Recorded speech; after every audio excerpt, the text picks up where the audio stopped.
Bonjour à tous, dans cette séance numéro 17 en C#, nous allons terminer avec un des concepts les plus importants qu'on aborde généralement en programmation objet, qui est le polymorphisme. Alors ce qu'on oublie par contre de vous dire très certainement, c'est que le polymorphisme n'est pas forcément rattaché à la programmation objet. D'accord ? Il y a du polymorphisme dans d'autres paradigmes, et on avait fait précédemment une vidéo dédiée à la surcharge, et bien la surcharge justement, c'est une forme de polymorphisme. Donc ne partez pas du principe que si on parle de polymorphisme, c'est forcément qu'il y a de la programmation objet derrière. On peut retrouver également en programmation impérative, puisque dès que nous avons une surcharge de fonction, nous avons une forme de polymorphisme, qui est dite d'ailleurs polymorphisme ad hoc, et ici, celui que je vais aborder bien sûr est inhérent à la programmation objet, puisque ça va faire référence et ça va utiliser notamment le concept d'héritage, qui est un des concepts très importants en programmation objet, et à partir de là, via ce polymorphisme d'héritage ou polymorphisme d'inclusion, ça dépend des noms qu'on lui donne, on va profiter un petit peu de nombreux avantages des fonctionnalités offertes par ce concept-là. Je vais vous montrer tout ça comme d'habitude avec un code qui soit le plus essentiel, le plus simple possible. Le but étant bien sûr qu'il serve, qu'il soit accessoire pour vous aider à comprendre le concept derrière de polymorphisme qui lui a vraiment son importance et doit être assimilé pour la suite. Si vous regardez bien, et ça parlera peut-être à certains joueurs de jeux en ligne, j'ai fait deux classes, une qui va représenter un humain et une qui va représenter un orc, d'accord, classique, et ils possèdent tous deux une fonction, enfin une méthode pour être bien précis, pour combattre, d'accord, et chacun bien sûr va combattre à sa manière. Ils ont chacun en fait leur propre comportement qui est implémenté. Si on veut faire combattre ces différents personnages, on va directement instancier ici un humain. Je n'ai pas de constructeur indéfini, donc ce sera un constructeur par défaut. Et ça ne va pas poser de problème par rapport à l'exemple que je vais vous montrer. Voilà. Ensuite, on va faire ici un orc et on va le faire combattre lui aussi. Voilà, ça, programmation classique, quelque chose qu'on connaît déjà très bien. On va exécuter ça et chacun va combattre à sa manière. D'accord ? Donc on a bien les deux appels aux méthodes qui sont faits. Vous voyez bien que les affichages sont différents suivant bien sûr l'objet qui a appelé sa méthode, puisque chacun a un comportement qui est bien différent. Un orc ne va pas se battre comme un humain. Voilà, donc ça, pas de problème à ce niveau-là. Par contre, ce qui serait pas mal, et ce qui peut intervenir, c'est le moment où on aimerait justement considérer que finalement un orc et un humain, ce sont des combattants comme les autres, et ils peuvent parfois avoir besoin de s'unir, malgré leurs différends, avec un D à la fin et un S, contre une même menace, et on a besoin de former une armée qui soit composée à la fois de membres de l'Alliance, les humains en l'occurrence, et de membres de la Horde comme les orques. D'accord ? Alors pas toujours pour toujours, mais au moins le temps d'une guerre, le temps d'un combat, pour pouvoir lutter contre le même ennemi par rapport à ça. Donc là, avec ce type de code, on va dire, d'accord, d'implémentation, on va pas pouvoir faire grand chose. On va pouvoir éventuellement faire combattre des humains ensemble, faire combattre des orques de leur côté, ils ont chacun leur manière de se battre, mais on ne pourra pas les faire s'unir en fait autour d'une même armée, autour donc finalement d'un même, on va dire, de les regrouper ensemble, d'accord ?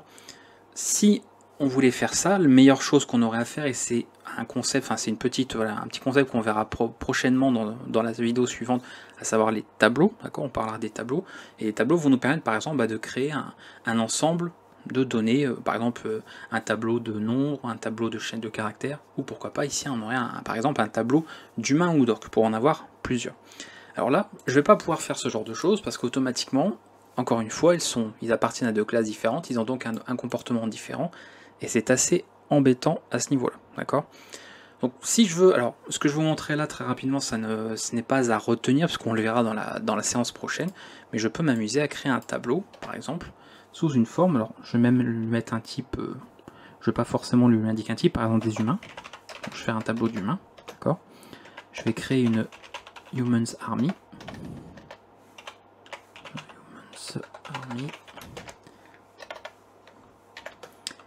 et ensuite on va faire, voilà, très rapidement, je vous montre pas encore une fois en détail, c'est des choses qu'on verra la prochaine fois. Par rapport à ça, si je veux ajouter des éléments, alors je vais le faire bien évidemment, parce que c'est quand même tout l'intérêt, c'est de pouvoir ajouter ici des humains. On va avoir un tableau d'humains, donc un tableau qui va contenir des instances de la classe Human, donc évidemment là, il en faut quelques-uns, alors on va en créer un, on va en créer deux. D'accord, il en faudrait beaucoup plus pour une armée, parce qu'avec deux zigotos, ça va être compliqué, et c'est pour bien sûr l'exemple. Et je vais pouvoir les ajouter directement, d'ailleurs j'aurais pu le faire sur une ligne. Alors j'aurais pu instancier bien sûr dans les accolades, mais encore une fois on verra ça pour la prochaine vidéo. Ici on va mettre H1 et H2. D'accord, donc je place directement les deux humains dans ce tableau. par la suite, et c'est ce que nous verrons aussi, après à l'aide d'une boucle, on va pouvoir directement parcourir finalement chaque humain, donc humans in, comment il s'appelle, humans army. Donc pour chaque humain de cette armée, eh bien il va pouvoir en fait attaquer, donc il pourra combattre, d'accord. On peut tester ça, que vous voyez un petit peu la différence, et ici on voit bien que les deux humains attaquent pour l'alliance, pas de problème. Mais ça ne résout pas le problème en amont que nous avons, c'est-à-dire de pouvoir réunir tous les combattants que nous avons à notre disposition, peu importe leur camp, qu'ils soient de la Horde ou de l'Alliance, autour d'une même, au sein d'une même armée. Et là, même si on n'a pas encore vu les tableaux ensemble, vous voyez que, comme n'importe quelle donnée en fait en C#, on doit typer l'information. C'est-à-dire qu'on va avoir un tableau d'humains. On ne peut pas dans un tableau mettre des humains, et des orques, et des booléens, et des chaînes de caractères, et je ne sais quoi. D'accord. Il faut forcément que ça appartienne à un type. Et là, on est embêté. Si je veux créer une armée d'orques, je pourrais répéter exactement le même code là, en changeant évidemment tout ce qui fait référence à l'humain en orque, mais on ne résout pas le problème non plus. On se retrouve avec une armée d'orques, et on ne peut pas mettre les humains avec. Donc c'est là que vont intervenir d'autres systèmes. Normalement à ce stade, avec les connaissances que vous avez déjà, vous pourriez déjà trouver un début de solution. Vous dire, en fait, on a parlé d'héritage, donc on a vu qu'on pouvait créer des classes de base et ensuite avoir des classes qui en héritent, des classes dérivées, et vous avez même abordé les classes abstraites et les interfaces. Donc vous avez déjà beaucoup d'outils en programmation objet pour pouvoir trouver un début de solution en tout cas à ce problème. Normalement, pour beaucoup d'entre vous, en tout cas si vous avez bien assimilé les concepts qu'on a vus ensemble précédemment, vous auriez la bonne idée de créer éventuellement une classe de combattant, d'accord. Par exemple, fighter, et ensuite ici de faire dériver tout ça de fighter, d'accord. On pourrait faire ce genre de choses. Pourquoi pas, après tout, on peut faire ça. Et ensuite, ici, de définir finalement une méthode abstraite, comme on l'a vu par exemple avec les classes abstraites. On pourrait même d'ailleurs ça en faire une classe abstraite, pour dire on ne va jamais créer de combattant lui-même, parce que c'est trop vague, c'est trop abstrait justement, et on créera que des humains ou des orques. Et à partir de là, on va pouvoir changer un petit peu ce qui est fait. Alors là, l'avantage justement, c'est de pouvoir, quand on va parler de polymorphisme, on ne va pas déclarer les choses abstraites, mais on va utiliser un autre mot-clé qui est virtual, pour dire qu'en fait que les éléments sont virtuels, d'accord. Le fonctionnement va être grossièrement le même. Ici, je vais reprendre ce que j'ai écrit là, d'accord, pour dire, j'ai ma méthode virtuelle, fight, d'accord, et ce qui va changer, bien sûr, c'est, alors je vais mettre en premier, ce sera la même chose, voilà, ici, pour dire que cette méthode est virtuelle. Alors, virtuelle ne veut pas dire forcément qu'elle n'a pas d'implémentation, d'accord, je peux parfaitement avoir du code dedans, donc je ne sais pas quoi d'autre, par exemple, je pourrais mettre WriteLine, je combats, mais je ne sais pas dans quel camp je suis, par exemple, et voilà, parce qu'on a un combattant, donc on ne sait pas trop, voilà, on pourrait faire ça. Là où il va y avoir une différence aussi à apporter, c'est le fait d'indiquer qu'on va avoir on va étendre en fait, si vous voulez, on va donc étendre, modifier la méthode ici fight dans les classes qui dérivent. Et pour cela, on va utiliser justement override, un autre mot-clé, pour dire, quand on va en fait faire référence à un orc, ce n'est pas la méthode fight, d'accord, de la classe de base qui va être appelée, mais la méthode qui a été ici étendue. Alors on pourrait bien sûr faire appel directement à celle-ci. On a par exemple, si je veux par exemple, je sais pas moi, que l'humain fasse appel également à la méthode là, je peux très bien utiliser l'opérateur base, pardon, et ensuite fight, voilà. Et là ça appellera bien sûr la méthode qui est dans la classe parente, grâce au mot-clé base ici, et donc ça fera appel à ça, et ensuite ça fera son propre code, donc ce comportement à cette classe-là. Voilà, on peut redéfinir les choses pour avoir un comportement, donc certes qui est commun, si par exemple on ne veut pas avoir une classe ici qui reprend les choses, par exemple l'humain on pourrait très bien se contenter de ça, et pas de problème, si un humain combat, c'est cette méthode qui sera appelée, donc il n'y a pas de problème à ce niveau-là, on n'a pas d'obligation, ce n'est pas comme une interface non plus où on doit remplir un contrat, on a obligation d'implémenter en fait la méthode, ou alors une méthode abstraite. Encore une fois, le fait que ce soit virtuel ne vous impose pas l'implémentation. Et nous, bien sûr, c'est ça qui a un intérêt par rapport à l'armée qu'on veut faire. Donc on a ces différentes choses, on va dans nos différents éléments, alors j'ai mis override partout, voilà, ça a été mis partout. Et là, ce qui va changer, au niveau de ce code, on va pouvoir créer comme tout à l'heure les différents éléments qu'on avait. On va créer plusieurs humains et on va créer plusieurs orques. On va en créer deux de chacun, voilà. O1, O2, ok. Et ici, nous allons pouvoir créer une armée justement de fighters. Donc là, hop, on va mettre alors, fighters tout court. Alors, hop, et ici, fighter aussi. 1, 2, on a O1 et O2. Voilà. Et ensuite, ce qui change de nom, bah, c'est ça. Je vais appeler ça F. Et on n'a plus qu'à faire f.fight. Alors encore une fois, les tableaux, vous embêtez pas là-dessus, sur cette notation, on la verra prochainement. Ce qui est le plus important, c'est de voir ici qu'on crée en fait différentes instances. On les met ensuite sous un même type, d'accord? C'est-à-dire que certes, ici, nous avons donc un type déclaré, mais ensuite, là, ce qui est finalement instancié, c'est ensuite un autre type, parce que vous voyez que là, on va avoir des humains, des orques, etc. D'ailleurs, rien ne m'empêcherait de faire ça encore une fois. Alors, je pourrais bien dire je déclare que des fighters, et ensuite, bien sûr, ça change. Et là, normalement, au niveau du comportement, chacun est censé s'adapter un petit peu à ce qu'il fait. Et là, bien sûr, je dois avoir des erreurs quelque part, parce que j'ai fait beaucoup de copier-coller. Alors, class human.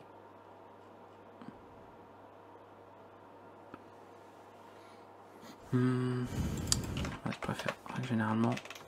Hop.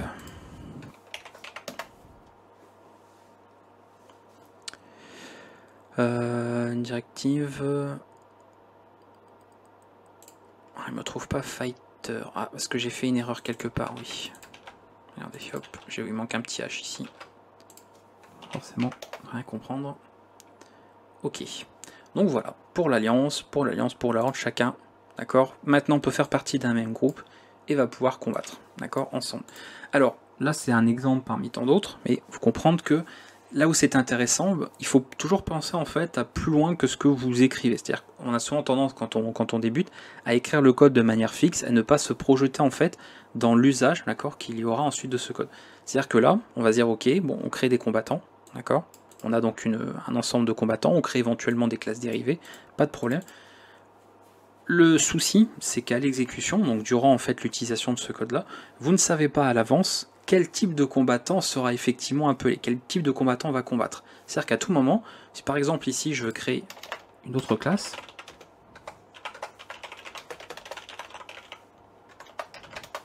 voilà, je veux lui en fait réécrire directement, étendre la méthode, donc override void fight. Donc lui éventuellement il fait appel aussi, hein. C'est aussi un membre de la horde, mais on va mettre autre chose.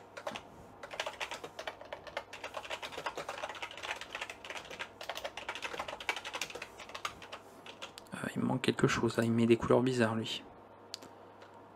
Pourquoi il me met ça? Peut-être juste mon éditeur. Right line, ouais, c'est parce qu'il y a un point virgule en trop. Voilà. Donc ça, et à tout moment je vais pouvoir ajouter des taurennes. Encore une fois, parce qu'après tout ils font partie des combattants.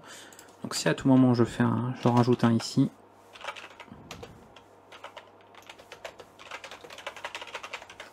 et ben je vais pouvoir l'ajouter directement et je ne modifie pas le reste, d'accord. L'avantage de ce type de code, c'est qu'en fait vous n'avez pas besoin de vous poser la question de quelle classe est appelée, enfin quelle classe en fait est ici présente au moment en fait de l'exécution du code. De se dire bah ici dans ma boucle, est-ce que c'est un orc, est-ce que c'est un humain? Sinon vous serez obligé, sans polymorphisme, et bah, de vérifier en fait d'avoir un code sous cette forme. Si c'est un orc, voilà. Donc en gros si c'est un orc, alors appeler, y arriver, sa méthode. Et ensuite sinon si c'est un humain, alors appeler sa méthode. Bref, vous comprenez le principe, et on sera obligé de vérifier en fait à chaque fois la classe de l'objet. Et ça déjà quand vous en êtes à vérifier en fait de quelle instance est cet objet, enfin de quelle classe, etc., c'est que déjà vous n'utilisez pas en fait la puissance, là, les fonctionnalités du polymorphisme, et que vous pourriez justement revoir la conception de votre code pour en profiter, puisque c'est à ça que ça sert. Donc là l'avantage c'est que vous voyez à tout moment je peux avoir en fait un autre élément, voilà, sans savoir finalement quel type de combattants vont être créés, parce que ça bien sûr on peut imaginer dans un programme plus conséquent, bah, les combattants qui vont être créés seront faits par l'utilisateur, d'accord. Imaginez dans un jeu avec une interface, il choisit les combattants qu'il crée, donc c'est pas nous qui allons les créer ici en dur arbitrairement, c'est le joueur, et bah à ce moment là on doit pouvoir accueillir tous les combattants qui ont été faits et les faire combattre, sans forcément savoir à l'avance, est-ce que le joueur va plutôt créer des orques, est-ce qu'il va plutôt créer des humains, est-ce qu'il va créer un peu des deux, etc. etc. Et là, automatiquement, ça s'adapte, le polymorphisme permet en fait d'adapter le comportement à la situation au moment de l'exécution. Vous voyez que le tauren a pu être ajouté à l'armée sans problème, on n'a pas eu besoin de réécrire le code derrière, on l'a juste ajouté à l'armée, terminé. D'accord? Donc c'est là tout le principe justement de ce polymorphisme par héritage, parce que bien sûr c'est le polymorphisme ici qui est inhérent à la programmation objet. Voilà. Donc ça c'est très important, tout ça, d'accord? Vous avez en fait, pour résumer, une classe de base avec vos méthodes virtuelles, ok? Et ensuite dans les méthodes qui en dérivent, bah, vous pouvez étendre, je vais utiliser le terme étendre parce que je trouve que c'est le plus clair, étendre, modifier, eh bien, les différentes méthodes ici pour faire votre propre implémentation. C'est pas obligatoire, mais vous pouvez le faire pour indiquer bah, cette classe, voilà comment elle se comporte lors de l'appel de cette méthode, voilà comment elle le fait, finalement, quel est son comportement vis-à-vis de cette méthode. Donc on a vraiment beaucoup de choses. Et l'avantage après ici, c'est qu'on va avoir un traitement qui est beaucoup plus générique. D'accord ? Ici, le traitement est générique parce qu'on crée un ensemble de combattants, on accepte tous les types de combattants différents, puisqu'ils ont finalement des relations, ils ont un comportement commun, et après, à l'exécution vraiment, quand il s'agit de se battre, là, leur comportement va différer. Certes, ils sont communs, mais ils ne vont pas combattre de la même manière, et on a vraiment ici un code générique qui va pouvoir accepter tous nos types de combattants. Et c'est ça quand même qui est très important. Voilà, donc c'était vraiment le plus important, comme je dis, il n'y a pas grand chose à savoir, on va dire techniquement parlant, et pourtant c'est un concept souvent qui est mal compris, qui est mal utilisé, ou des fois même pas employé du tout, et on s'embête avec du code inutile, mais voilà ce qu'il faut comprendre. Alors il y a d'autres petites subtilités aussi au niveau de C#, ce ne serait pas forcément le cas de tous les langages. Par exemple, quand on veut avoir des éléments à masquer, c'est quelque chose qu'on peut faire en C#, je voulais vous montrer ici. Alors je vais pouvoir, on va enlever un peu de code là. On va faire ça ici, je vais enlever Fighter, non on va les garder Fighter, Human, on va juste enlever les deux autres. Hop, on fait un peu de nettoyage. Et ici, alors on pourrait le faire sur des méthodes, puisque ça peut être fait sur pas mal de choses, sauf les attributs. Mais par exemple, si j'ai... on va mettre en public, hein. Pour l'exemple en tout cas ce sera très bien, c'est pour vous montrer. Ici je veux avoir, je sais pas moi, un nombre alors de points de vie, on va dire, qui serait au départ par exemple de 1000, d'accord, et que je veux en fait récupérer la même information dans ma classe dérivée, mais en masquant l'information de base. Et ben vous pouvez le faire en utilisant le mot-clé new. En utilisant le mot-clé new et en reprenant la même syntaxe ici, vous pouvez en fait avoir un élément qui possède le même nom, d'accord, et ensuite, bah, par exemple, avoir une autre valeur en disant, bah, je sais pas, l'humain, bon, ça c'est vraiment le combattant de base, hein, c'est par exemple un civil, et là, bon, l'humain, c'est quand même quelqu'un d'entraîné, c'est un soldat, donc voilà, il est quand même entraîné là-dessus, il a plus de points de vie par rapport donc au combattant, on va dire, de base. Et ici, alors je vais faire, bon, je crois que je vais les instancier de toute façon.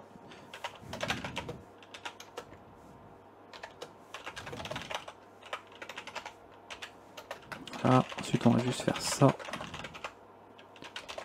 Donc f. Non, bah du coup, ce qui m'intéressait, c'était pas lui en fait, bon tant pis. C'était human justement. Voilà, c'est surtout ça qui m'intéressait. Là, je fais directement life points. Hop. Alors ça, bon, j'ai pas forcément d'exemple très parlant à vous montrer à ce stade, parce qu'encore une fois, il faudrait avoir vu d'autres, on va dire, notions dans le langage pour trouver ça plus pertinent à l'usage. Mais c'est comme d'habitude, hein, c'est dans un apprentissage, dans un enseignement, on ne peut pas tout vous enseigner en même temps. Donc il faut voir au fur et à mesure, donc gardez, prenez des notes sur certains concepts, que vous ne prenez pas trop l'utilité au départ, et quand vous arriverez à des choses avec un peu plus d'expérience, un peu plus de pratique, vous direz, ah ok, ce système-là, en fait, ça sert vraiment à ça, et là, ça s'emploie ici de manière plus pertinente que ce que vous avez pu voir sur des exemples de base. Donc là, je peux afficher ce type de points de vie, et bien sûr, bah, si je veux accéder aux points de base, donc encore une fois qui ont été masqués, bah, je fais directement appel. Alors, il faudrait un membre une instant, mais si je peux faire, au pire, je fais ça, la statique, et là, je fais fighter.lifepoints, et là, directement, bon, j'avais même pas besoin du coup de l'instance de human, hein, c'est pour montrer, on aurait donc accès aux 1000, voilà, ici, j'en ai pas besoin. Donc on peut en fait masquer, avoir un masquage. Donc quand vous avez notamment quand vous avez un élément qui a le même nom, d'accord, ça peut même être fait sur une classe. On peut masquer une classe par une autre si on veut. Après, ce sera à vous de tester pour voir un peu à l'usage ce que ça peut vous apporter.